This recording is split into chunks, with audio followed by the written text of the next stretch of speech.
Kecamatan Panikota, Suku Gembira.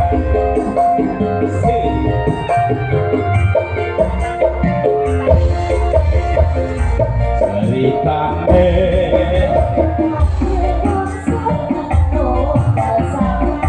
wiwitane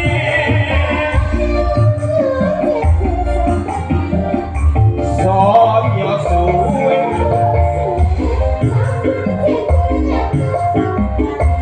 banjur ngomong sayang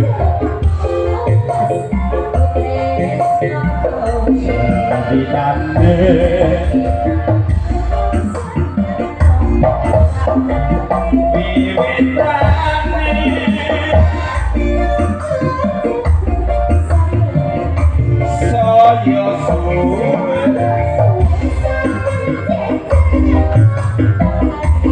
banjur ngomong di sayang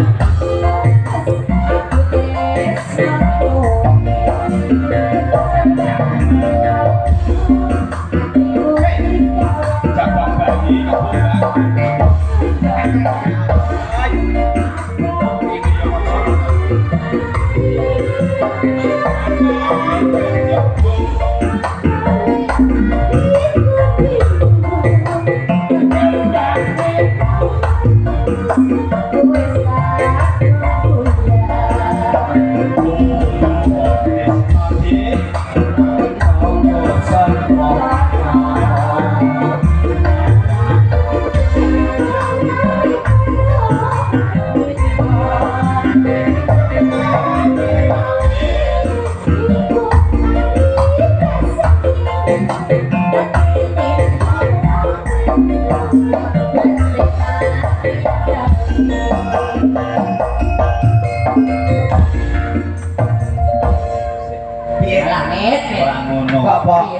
WA ini wis diblokir Pak Wijat di WA. Ora masalah WA kowe piye? Ora WA aku mah. Jare wis mbok blokir kok yo mbok WA ya aku tambah. Lah iya. Aku nek bengi iki rada kesulo. Tak cepet-cepet wis ketok wis diblokir kok. Wah di WA terus. Masa WA dilebokno WA-ne dene? Hah? Yo gagal no. Lho. Apa tak ada? Ensi. Aku rada kesulo bengi iki. Bengi iki dagelan nganti pajar ngono tuh nek. Lintang Asmara niku dari Mbak Nova. Oh, saya Andel ya. Mas Nova. Saya Del. J. Apa dia kowe? Apa kowe lapo? Aku ndi? Kok aku ndi? Iku yangku kok. Pembaran dengan Mas Nova Lintang Asmara. Lintang Asmara. Aku elo ya. Aku elo apa? Duitnya palsu motor-motornya. Ora. Kowe ya ora duit. Tenang. Kok lagi ora tanggap kamu petang.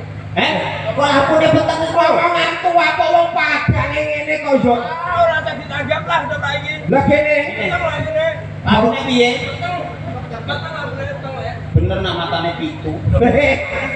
Lah kok kowe nggo tes mak kok. Kacamata. Nah.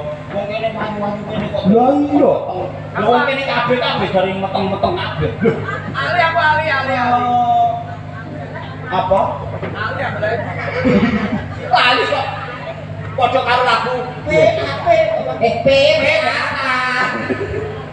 Aku nak ngono gak mandi koyo. PAP ta ora, Del? PAP apa nang lho? Lagune iki iso lagu ora? Iki aku Lagu PP Abang iki. Lagu sing lawas ora iso. Iki mak kok lali jenenge sapa ta? Sapa iki? Apane ya? Halo sapa?